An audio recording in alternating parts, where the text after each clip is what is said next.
KFDM 6 Sports presents the classic Southeast Texas Friday night tailgate party.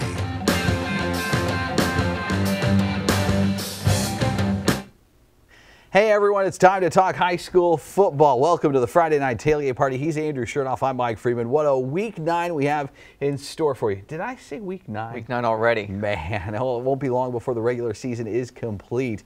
And of course, it'll come to an end for 2014 for some of our area teams, but the district races are starting to heat up. Absolutely. Week 9 means the push for playoff positioning or a district championship heating up. The games tonight will make those pictures a little bit more clear, not necessarily the whole picture, though. Not at all. You know, just like in our district, our feature game of the week, that is in District 12 3A Division 1. Well, we had a three-way tie for first just last week. That was before Buena topped Kirbyville. Now tonight, the remaining two teams undefeated in this district went head-to-head. Buena and East Chambers, not only 4-0 in district play, both 7-0 overall on the year, meaning one team would suffer their first loss of the season tonight. Let's go ahead and go to Buccaneer Stadium, where, you know, both teams were going to give it their all to make sure they were the ones that did not suffer the agony of defeat. You know, East Chambers wanted to get off to a fast start in this one, and they would do just that. Austin Sutherland with the heave-ho, the jackpot at the end of that rainbow. Lane Simon, touchdown Bucks. 7-zip just like that. EC on top right at the start of the game. The Cougars would look to respond, but this doesn't help. The ball gets knocked loose, and it's Dylan Silcox for East Chambers that secures it as he recovers that fumble. Turnover Buena, and that put the Bucks in good field position. This, however, even better position. Sutherland puts it up for Lane Simon. Watch this. He goes up and grabs it.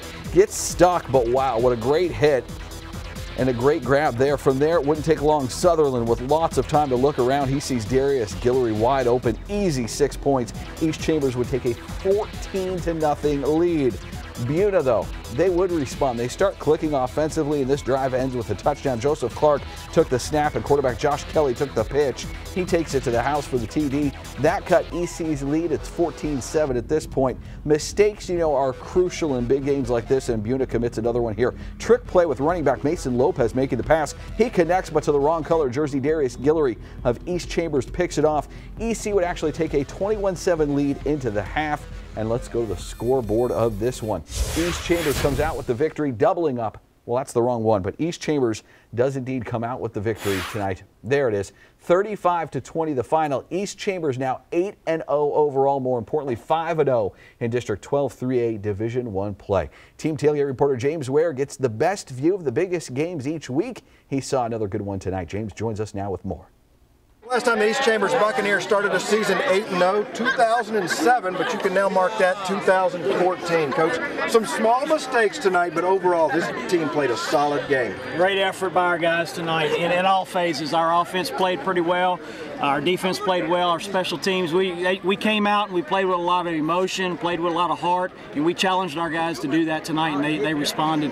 And they knew what a big game this was. Two state-ranked teams, both undefeated. I mean, they didn't let that affect them coming in. They jumped out quick to a 14-0 lead. Right. We told them it'd be a playoff type atmosphere, and this would be getting us prepared for the playoffs, and our guys really responded tonight. Yeah, they just didn't seem to cover your receivers. I mean, the first 4 touchdowns were pass plays, big pass plays. It seemed like their linebackers couldn't come up and cover the speedy receivers and running backs out of the backfield. Yeah, we were having a hard time running the ball, but we were trying to throw it a little bit to loosen them up, but you know, our passing game worked a little better tonight than we thought it might. Yeah, and it seemed like y'all were on top of everything because Coach Morgan, he doesn't do much trickery, and he tried some tonight, and it just didn't work.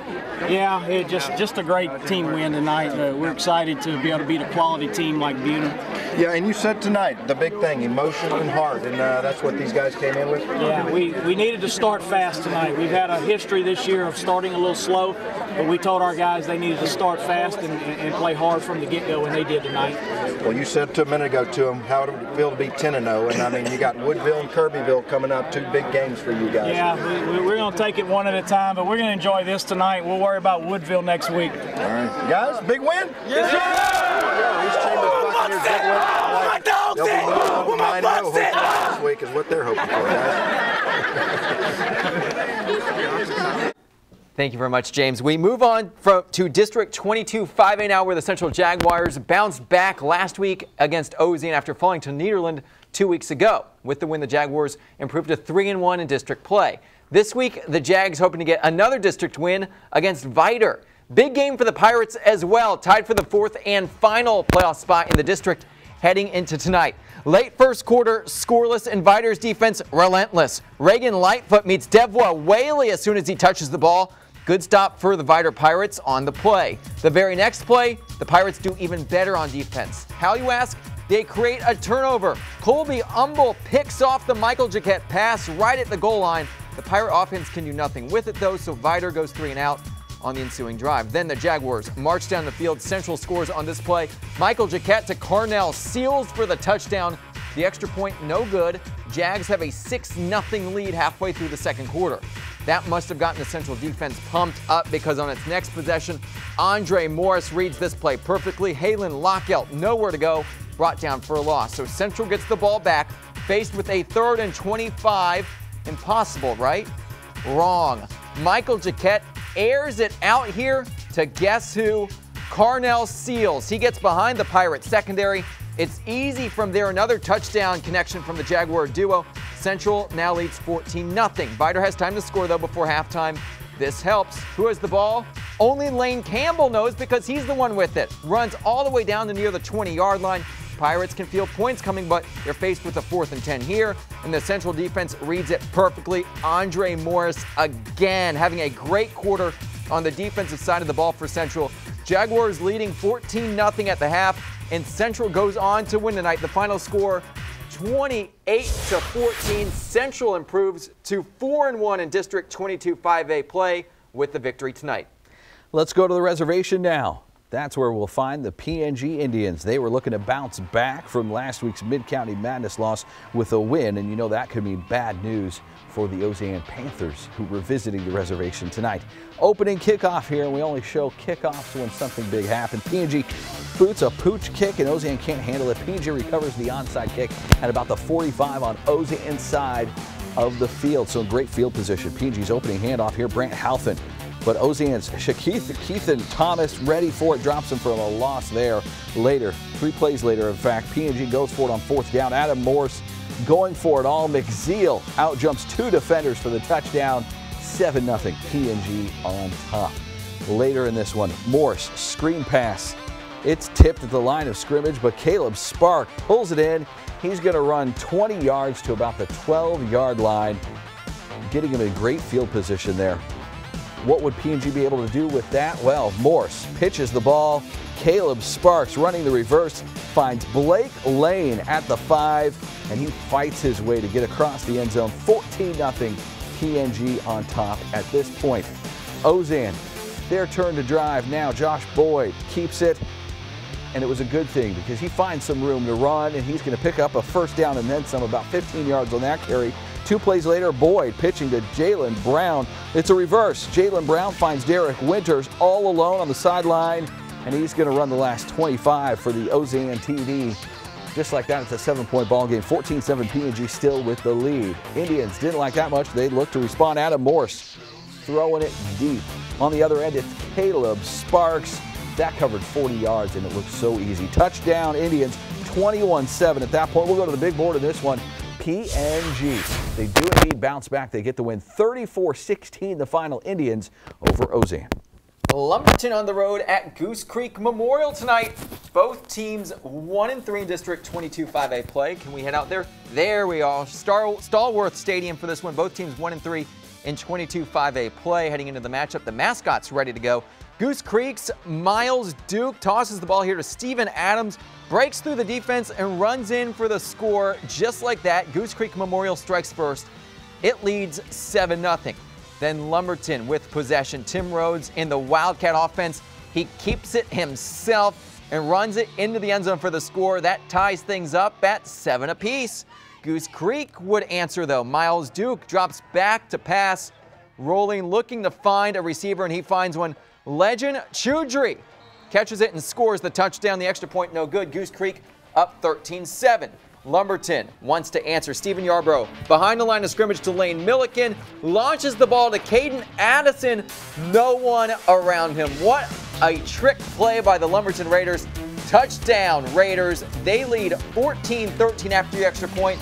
But in the end, it's Goose Creek Memorial. The Patriots win tonight. The final score in this one, 32-27. With the win, the Patriots improved to 2-3 in district play. Lumberton drops to 1-4.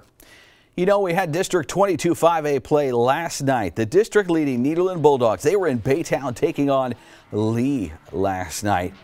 And you know, Nederland looking to keep that district win streak alive, undefeated so far in 22-5. First quarter here scoreless until Nederland gives it to Austin Krautz. Krautz does the rest, takes it to the house. Nederland gets on board first, leading 7-0 early on. Just over a minute later, Bulldogs with it again. They score again. Sage Say to Colton Broussard. Where are the safeties? Broussard likes it like that. Touchdown, Big Ned. Nederland increasing its lead up 14-zip. After that, still first quarter action, more from the Bulldogs. Sage Say. He's going to fake the handoff here, and instead he goes deep to Connor Perkins. Perkins hauls it in. It's a foot race from that point. Advantage Perkins. Another 6 for the Bulldogs. They do miss the extra point, but regardless, they're in cruise control, leading 20-0. Second quarter now, 23-zip Big Ned. Fourth down for Baytown Lee. Bad snap, and watch this. Trevor Bro picks it up. Yeah, he's going to find pay dirt. That touchdown made it 30-0. Bulldogs at that point, and Nederland goes on to get the win. 46-7 was the final victory. Big Ned's 29th straight district victory, tying an all-time school record. The win also clinching a playoff spot for Nederland. They're now 5-0 in 22-5A. Time now for our first break of the night. You all know what that means. It's time for our word of the week. That's when we ask those at a football game a football-related question. And tonight we asked fans what a false start is. A false start, of course, when a member of the offense moves before the ball is snapped. It's one of the most common penalties called in a football game. Here's what some of those in Winnie had to say tonight.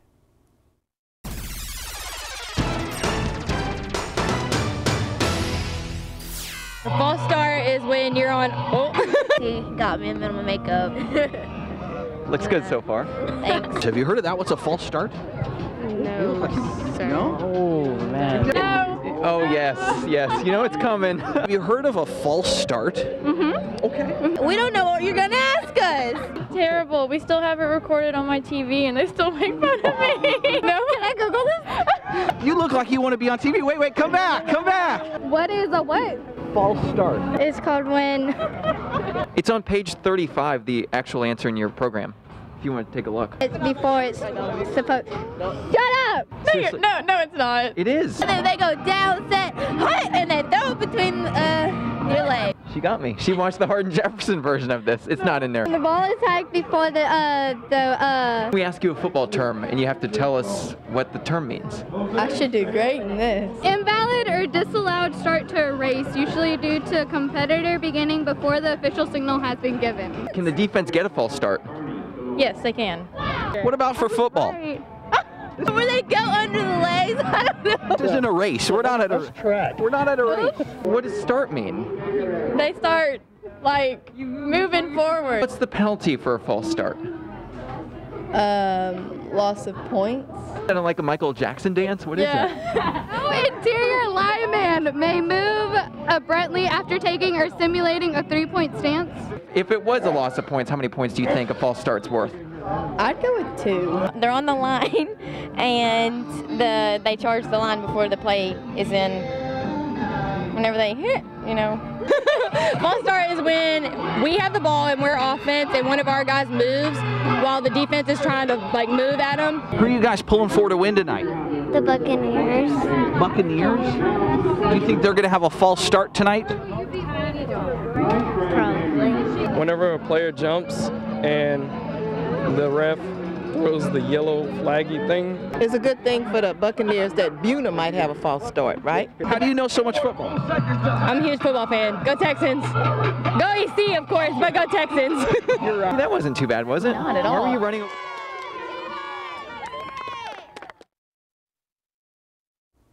The LCM Battling Bears and Jasper Bulldogs have been perfect so far in District 10 4A Division I play. Literally. Yeah. LCM 4-0 in District heading into tonight. Jasper 3-0. The problem, one of those teams had to lose tonight because they were playing each other. Both teams scoring a lot of points. Jasper with at least 39 points in each of its last 3 games. Meanwhile, LCM has put up at least 34 points in each of its last 3 games. Early on, it's defense though. LCM's Robert Green meet Jasper's Lendale White. Green tackled for a loss on the play. LCM has to punt. Jasper with the ball now, and this is making a statement early offensively. The option to Randy Spikes, nice juke right there. He finds the sideline, and he's about to find the end zone. Touchdown, Randy Spikes.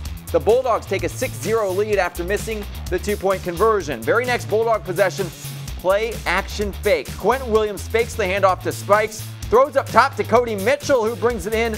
Mitchell gets some yak after the catch, which means yards after catch. Jasper threatening again, but then we see some trouble. Williams does not get the ball on this snap because it's a bad snap.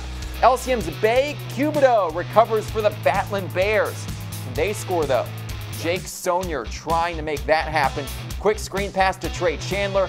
Chandler, of course, one of the stars on Friends, and he's going to become a friend of everyone in the LCM crowd after he takes this one to the house. Touchdown LCM, extra point good. The Battling Bears take its first lead of the game, 7-6. After Jasper touchdown, it's 14-6 Bulldogs. LCM looking to score again before halftime. Jake Sonier, not the result he wanted on this play.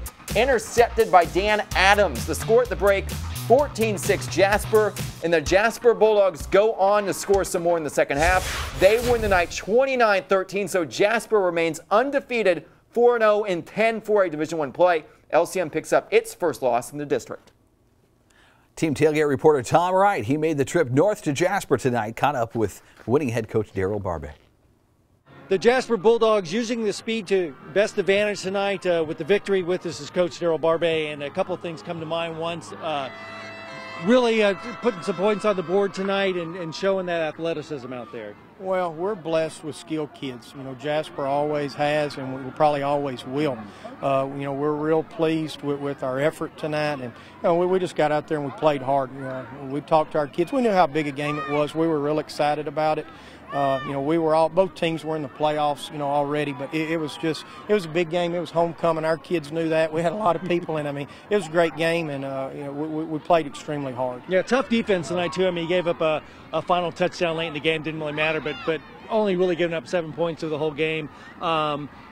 And obviously you got to have that if you're going to win football games. Well, you've got to play great defense. You know, the world has changed. You know, everybody's in the spread, and you know, you have to be able to just play, you know, a little bit of defense. Whoever plays better defense is going to win. The one thing, you know, I was disappointed. I'm glad we won, but entirely too many penalties. You know, I mean, penalties here, and I mean, it was all over the place. And we don't coach that. We don't preach that. And I'm glad we won, but I was disappointed in the penalties and stuff, because if you're going to play a long time, you know, in the playoffs, you can't commit penalties like that. You just can't do that. Well, certainly the victory tonight doesn't get any easier. Next week you have Huffman Hargrove, and they're considered they're also undefeated in the district. So how's that game set up? Well, you know, we were worried about LCM. I really haven't seen anything. I don't know anything. I know they're undefeated. You know, I know they're good. You know, everybody thought LCM was good too, you know, and they were a good team. But, you know, we played ball tonight, and I'm pleased with that. But, you know, we'll just have to regroup. You know, we'll enjoy the win tonight, but we got to go back to the drawing board. You know, wins don't, you know, what have you done for me lately? And, you know, that's right. The way it is in Jasper. So we better win next week, and we'll put in a good game plan, and we'll get ready for next week. I think that'll be for the district championship. All right, Coach, thanks a lot. Hey, congratulations. Appreciate it very much. Again, the Jasper Bulldogs with the victory tonight, 29-13 over the LCM Bears. Thank you, Tom, and congrats to Jasper. You know, the Huffman Hargrave Falcons, they believe they are the team to beat in District 10 4A Division I. Huffman perfect 3-0 in District 7-0 overall. Tonight they were in Bridge City taking on the Cardinals. We start at the beginning of the second quarter. Falcons up 12-0. Huffman ball. Cody Gateland here throwing the deep pass over the middle to Austin Fry. He gets the Falcons in scoring position. A few plays later, well, giving it back to Austin Fry for a big touchdown run. 18-0. Huffman on top at this point. More from the Huffman Hargrave Falcons as they'd have possession one more time. Dylan Lorfing getting the screen pass, takes it upfield, and Huffman gets in the red zone there. There's the touchdown.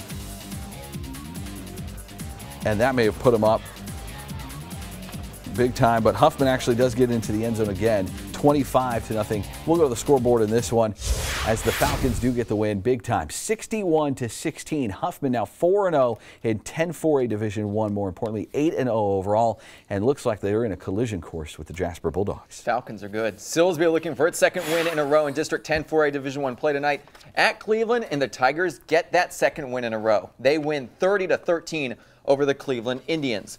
How about some District 21 6A football now? The Westbrook Bruins at home last night taking on the LaPorte Bulldogs.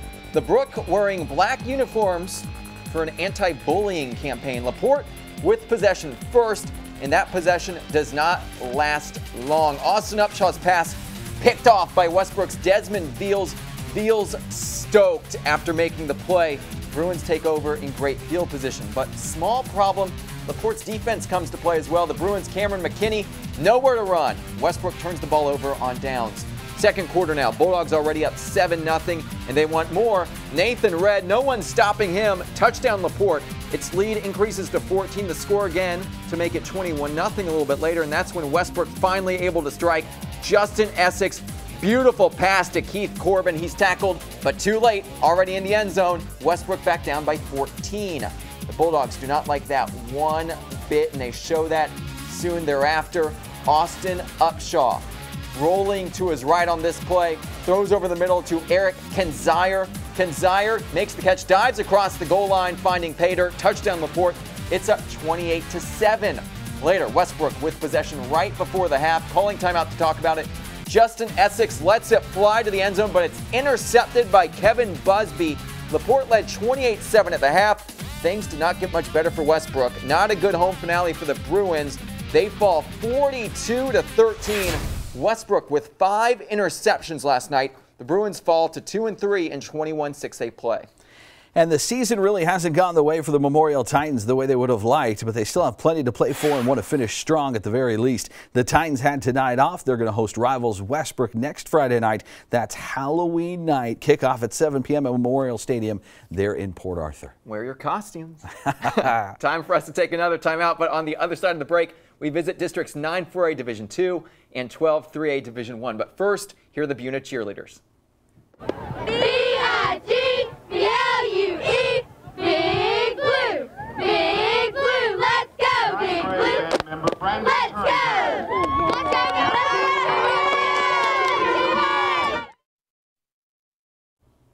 Well, the race for a champion in District 9-4A Division II may just be decided next week. That's when undefeated Hardin Jefferson plays host to the Mighty Mustangs of West Orange Stark. Both HJ and WS tied for first at 2-0 in the district at the start of tonight. The Hawks, well, they were idle this week. The Mustangs, they were not. West Orange Stark at home hoping to get past the Hampshire Finette Longhorns this evening.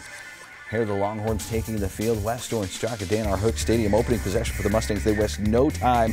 They take a shot deep. Deontay Thompson makes the grab, and he's going to score the touchdown. Division I athlete right there. After the missed extra point, 6-0. West Orange Stark on top, and they're just getting started. West Orange Stark ball again. Grant LaPointe-Teat. He's going to find some lanes, and he's going to make some nice moves. He avoids a tackle there. West Orange Stark would be knocking at the door in great field position. Couple plays later for the Stings, and it's a big TD pass. Will Johnson makes it 13-0 West Orange Stark at that point. Let's go to the final on this one from Dan R. Hook Stadium. West Orange Stark gets the victory 54-21. Mustangs with no problem scoring tonight, and they remain undefeated in district, setting up that big showdown with HJ next week. The Orangefield Bobcats going for their first District 9-4A Division II win tonight on the road against Liberty, and the Bobcats roll. They win 42-13, district win number 1 for Orangefield. Now, you know, I let the cat out of the bag already. The Hardin Jefferson Hawks took the night off. They will be well rested if, well, I guess we're going on to Kirbyville. 12-3. Oh, there we are. Back to West Orange Stark, Hardin Jefferson. They're off, but Hardin Jefferson will be hosting West Orange Stark on Halloween night, 7 p.m. kickoff at Hawk Stadium. Should be a great game. Let's head out to that game you just saw. Kirbyville against Hardin, District 12-3A Division I. The Wildcats wanting to bounce back from last week's loss to Buena. The Hornets punting right here to the Wildcats. The punt hits the ground. It's going to be recovered by Darian Ballard. Ballard trying to get something going, but Hardin all over. Good special teams play right there by the visitors. Kirbyville then with the ball in offense, fakes the handoff. Tevin Samuel has the ball. No one even close to him. Samuel taking it all the way in for the touchdown after he crosses the end zone line. It was 40-0 Wildcats. Ooh. Hardin then with possession. It looks like Kirbyville with possession. They fumble the ball. Actually, that's a touchdown right there, it seems like. A little bit later, Kirbyville red zone, quick handoff right up the gut, and that's definitely a touchdown right there. Running it in, Qdarius Irvine, 46-0 Kirbyville. Hardin looking to get something going off the kickoff. Vincent Argones trying to run it back, but brought down, look at this, Adrian Rawls brings him down along the sideline. Then Hardin on offense. Just want to score some points. Bad snap, though. There's some points scored on this drive, but it's not Hardin. Instead, it is Kirbyville after it almost goes into the end zone immediately. That's a touchdown right there by Kirbyville. Kirbyville cruises tonight. It wins 59-0. Sorry, Hardin. Kirbyville very angry after losing last week. Absolutely. Let's go to Kuntz now. To Kuntz, where the Lions, they were looking to make it 3 in a row in district, no less, with a win over the visiting Woodville Eagles this evening. The Eagles, of course, had other ideas, but would they be able to stop Graylin Arnold and that Lions offense? Well, not so much on this play here. Arnold pump fakes, then unloads a bomb to Michael Cole. He makes a spectacular catch. Lions in great field position here. From there, Arnold takes the snaps, forced to scramble. He goes to his left and then throws across his body to midfield. A wide open DeAndre Morgan. He breaks to the outside, and Morgan's going to get in for the touchdown. Lions go for the 2-point conversion and get it, so they lead 8-0. The Eagles D wouldn't give up another big play like that again here. Ryder Longyawn wrapped up for the loss by number 29 and Chris Castle there for the loss. Lions head coach Dwayne Jubert didn't like that. His team would do something about it, namely Dylan Ainsworth here. He gets a big return just by coming to the near side here of the field. It becomes a foot race between Ainsworth and the Woodville defense, and you see it's Ainsworth that comes in first. Graylin Arnold actually came in second. Oh wait, it's a football game. Touchdown Lions after the 2-point conversion, 16-0 Kuntz on top. But wait, they're not done. Graylin Arnold slings a bullet to Ainsworth for another TD. Kuntz led 24-0 at that point. Let's go to the big board in this one. Kuntz gets the victory, 56-6 the final. Lions with their third win in the row, all coming in district. Kuntz now 3-2 in district play. The Warren Warriors and Anahuac Panthers each in search of their first win in District 12 3A Division I tonight. Anahuac Panthers start strong early in the first half. Quarterback Josh Cooper throws it to Jacaleb Lewis, first touchdown of the night. Panthers lead the game 7-0. Anahuac then trying to get close to the end zone a little bit later. Jacaleb Lewis running around the Warrior defense, just cuts it outside, cuts it back upfield. Nice moves. Big gain right there on the play. Panthers then trying to sneak through the middle right here, but Warriors, Aaron Shutter stops that running play. Great defense. Moving ahead, second quarter now. Josh Cooper for Anahuac. Takes the snap, throws it down the field. Again, caught Jacaleb Lewis. Touchdown right there, Panthers. The score now 14-0 home team. Ball now in the hands of the Warriors. Chance McGallion gets the handoff right here, runs it all the way into the end zone for the score. First points of the night for the Warren Warriors. Unfortunately, one of only a few points tonight. Let's go to the big board in this one. The Anahuac Panthers win 56-20. It's the Panthers' first district win of the year. All right, time for us to take another break. We're going to be back with action from Kelly, Deweyville, and more right after this. That will do it for us tonight. Thank you so much for watching. Same place, same time next week, 10:35 right here on KFDM Channel 6.